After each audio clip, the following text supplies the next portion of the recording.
Hi, myself Vishwanath HR. I am from Mysuru, Karnataka. I have completed my bachelor degree in the mechanical stream from the National Institute of Engineering College in the year of 2020. And one of my friend referred me Aviation Technosar. It's a really good training center and or institution.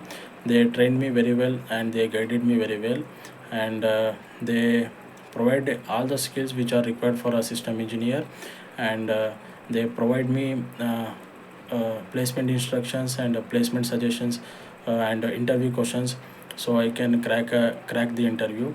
And till now I have attended 5 interviews, and one of the interview I cracked.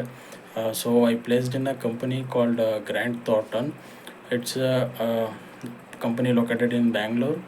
With a package of 2.5 LPA, I placed, and I give credit to the Aviation Technoserve because they trained me very well, and they helped me by clearing my doubts and all, and they helped me to improve my communication skills, and also they helped me regarding interview questions, and they trained me very well.